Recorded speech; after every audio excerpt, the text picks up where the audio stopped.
Last time on Low Budget Binge. This one is schlocky to the core. Feels like a period piece version of Carrie. No pun intended. It's hard to empathize with these two pretty people in peril. Then another classmate explodes. And another. You just wonder what she sees in the schlub. He begins to give in to the stress and starts drinking again. Even when she's vomiting up dirt, she looks great. Big boobs. And now, the next death-defying chapter of Low Budget Binge.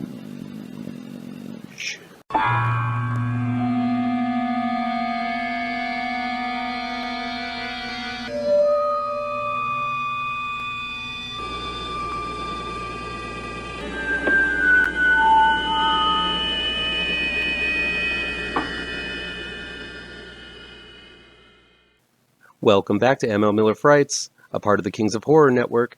I'm ML Miller. While you might be watching this video on the Kings of Horror Network, I urge you to click over to my ML Miller Frights page and give it a like, share with your buddies across the electronic superhighway, click subscribe to this channel, and don't forget to ring that bell for notifications. Please get the word out to new folks so we can make the Kings of Horror Network, as well as ML Miller Frights, bigger and better.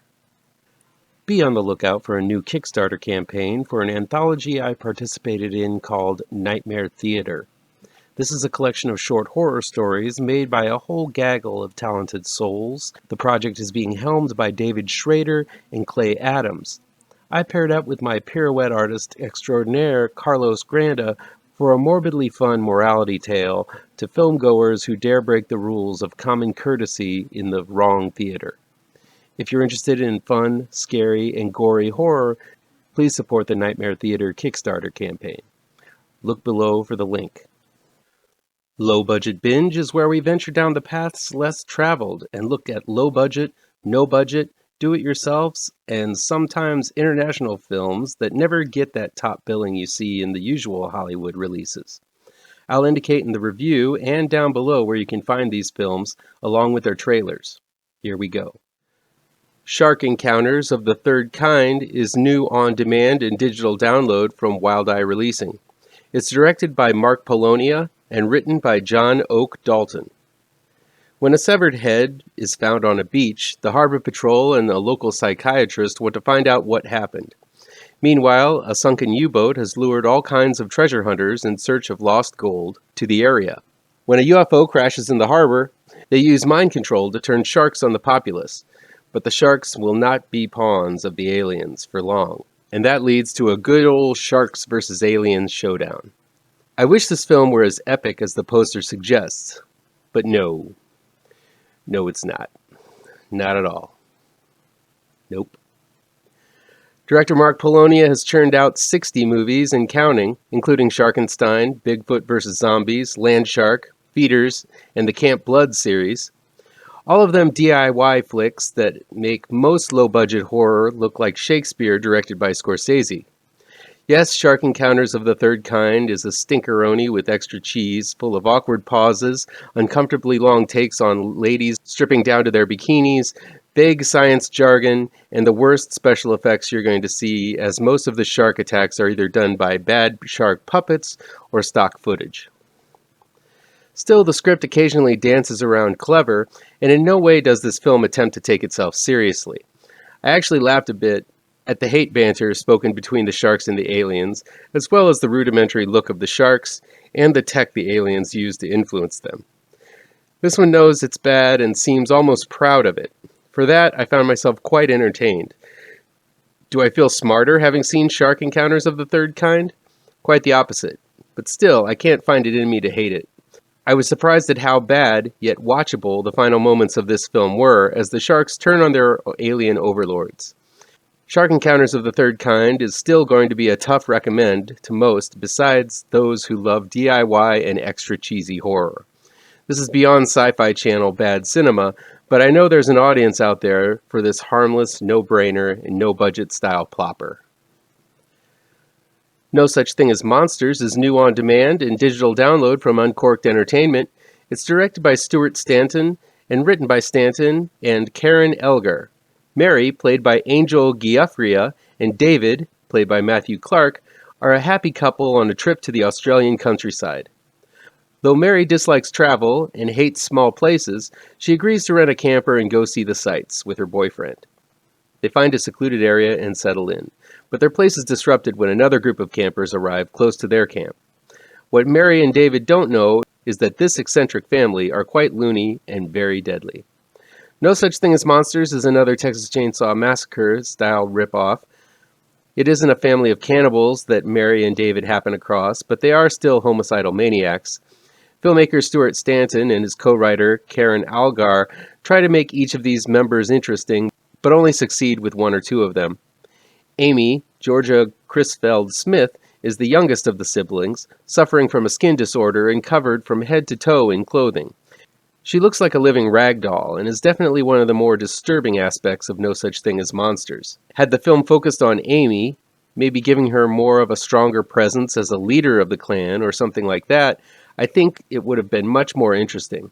But Amy serves as the Leatherface of the group, simple-minded and childlike, who lashes out like a toddler when crossed. When the family takes Mary and David hostage, I was hoping there'd be a point to all of this mayhem, but that point doesn't come to light until much closer to the hour mark. And when it's revealed, it really doesn't make a lot of sense. Besides the design of Amy, the best part of No Such Thing as Monsters is the spunky actress Angel Grafia. Her interactions with her boyfriend David are sincere, real, and often quite funny.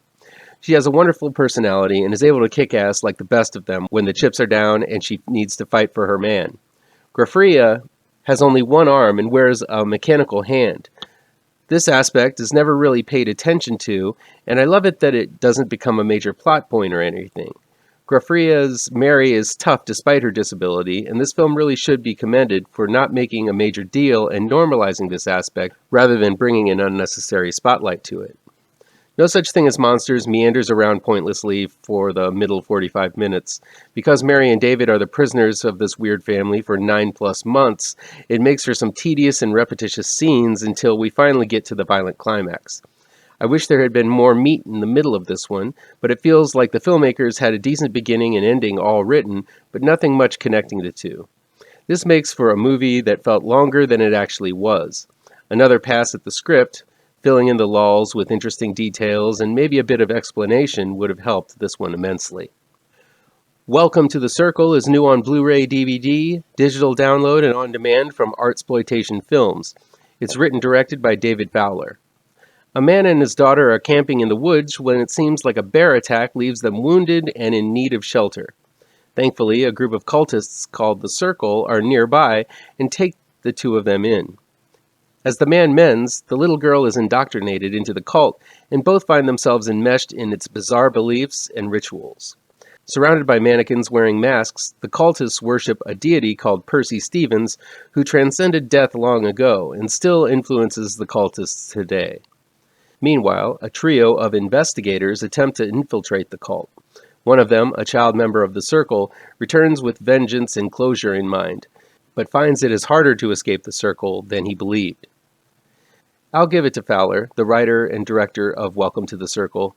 He has created a wild and odd little film here. Of course, filling scenes with mannequins and making live people wear emotionless masks is always going to be the stuff of nightmares, and this film has a lot of those scenes. On a sheer visual level, Welcome to the Circle has a way of squirming into your psyche and making you feel very uncomfortable. There are tons of scenes of these mannequins in realistic poses, with live actors among them, that works every time in making things feel nice and creepy. I also like the way the film intersperses black and white stock footage, which again adds to the eclectic and odd feel to the film. That said, I found Welcome to the Circle to be a tough pill to swallow when it comes to the inner logic and basic storytelling. If you're the type that needs the straightforward story, this one ain't it. There's some kind of inner logic going on here with the ways of the Circle, but I don't think the film does a great job of communicating it. Instead, the screenplay is highly obtuse, especially in regards to dialogue shared between those in the know about what's going on and those who haven't a clue. Usually in this instance, the clueless person in the film represents the viewer, and it's a good way of communicating complex material by having an expert of some kind guide the viewer around the rules of the game. But there really are no rules going on in Welcome to the Circle. With dialogue like the message is the meaning and the meaning is the message, and people talking about reigning over everything and nothing, There really is no explanation as to what's going on.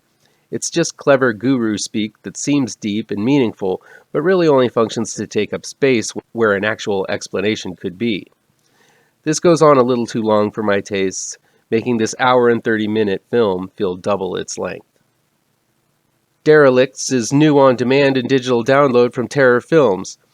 It also just premiered on the Kings of Horror Network. It's directed by Brett Glassberg and written by Evrenos, Brett Glassberg, and Clay Shirley. It's Thanksgiving and the family is preparing to gather for a turkey dinner with all the fixins. Though each of the family have their own issues, they still plan to sit around the table and enjoy the day. Meanwhile, as another member of the family makes their way to the event, a group of deranged maniacs murder the travelers and show up to the dinner instead, taking the family hostage and making this dinner the worst Thanksgiving ever. Boiled down to basics, Derelicts is the Texas Chainsaw Massacre dinner scene extended to feature length. Brett Glassberg has taken the blueprint laid out by Tobe Hooper and the same kind of lowbrow grunge of Rob Zombie's Firefly trilogy, and delivered an hour and change long descent straight into hell. There's assault, there's torture, there's rape, there's all kinds of heinous and perverted horrors that to endure in Derelicts. This is a film that focuses on the horror and relishes it. It's not a film for the squeamish or the occasional horror fan.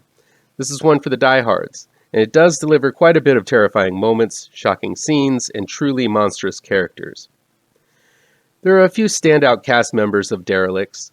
Steve Uzzell delivers a strong performance as the leader of this monstrous crew. He's part Otis Firefly, part the cook from Texas Chainsaw Massacre, with a little bit of Charlie Manson tossed in. I also really liked David Lee Hess, who plays the father of this terrorized family.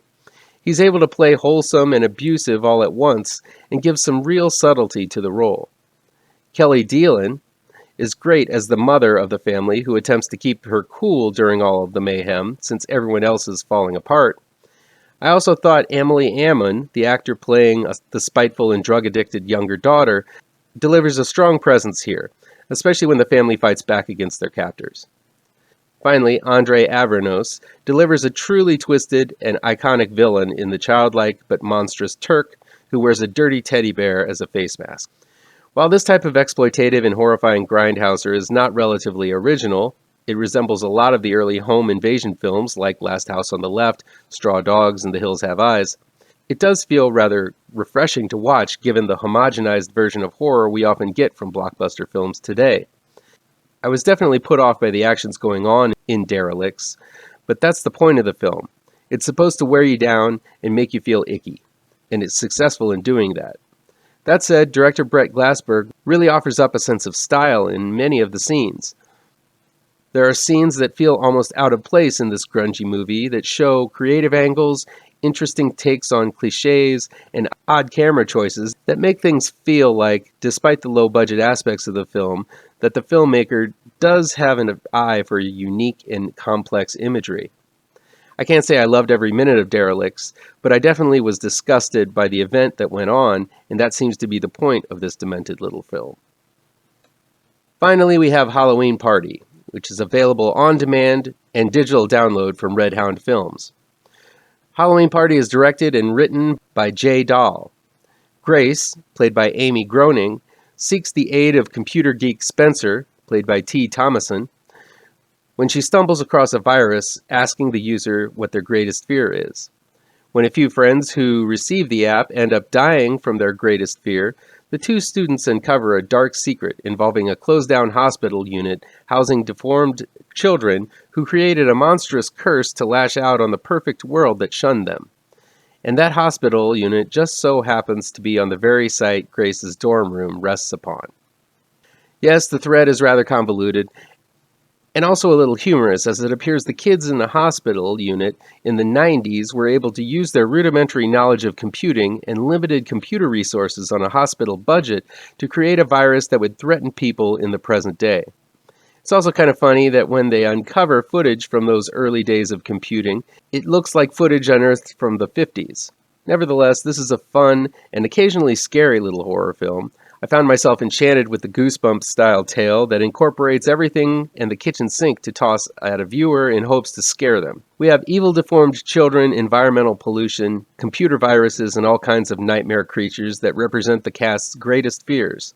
The film mixes body horror with elements of The Ring and even Final Destination, but does so in a clever way that feels somewhat original.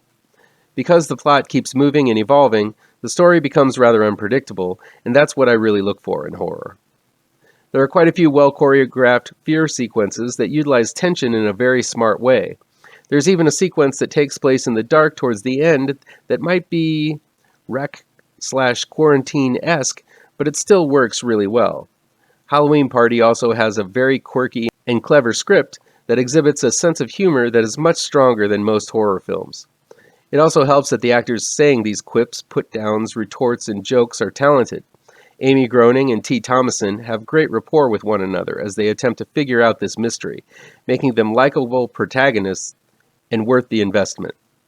I wish the film had a bigger budget for effects. Some of the practical effects work well. The pig man that shows up early is surprisingly well done, as it appears it is a pig wearing a cartoonish pig mask over its pig face, a nightmarish image indeed. But when the film relies on CG effects, they're over the top and look like they were rendered from a very rudimentary computer program. Still, director-writer Jay Dahl limits the amount of CG effects, though he does have a tendency to shove them in your face for jump scares. I was really taken with Halloween Party. It's not necessarily a Halloween movie per se, as the hospital called all of the gatherings of the evil kids a Halloween party because they wore masks all of the time. If you're missing the month of October already, check out Halloween Party, and I think you'll be surprisingly spooked. That'll be it for today. Please chime in the comments and let me know what you think of this video, how on the nose or mind-numbingly wrong I am, or you can counter with your own review. If you like this video, please pound that thumbs up button. Share this video with your social media addicted pals. If you're looking for written reviews, you can find them on mlmillerwrites.com. Don't forget, I have 2 new horror comic book trade paperbacks you should look for. GRAVETRANCERS is out right now, and Pirouette, collecting never-before-published issues, will be out in November 18th in only the finest of comic book stores. And be sure to subscribe to this channel and ring that bell for alerts to be the first to see my future videos. Thank you so much for your time, and take care.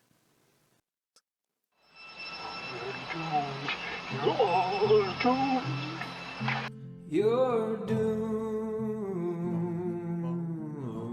to live the life you're meant to be,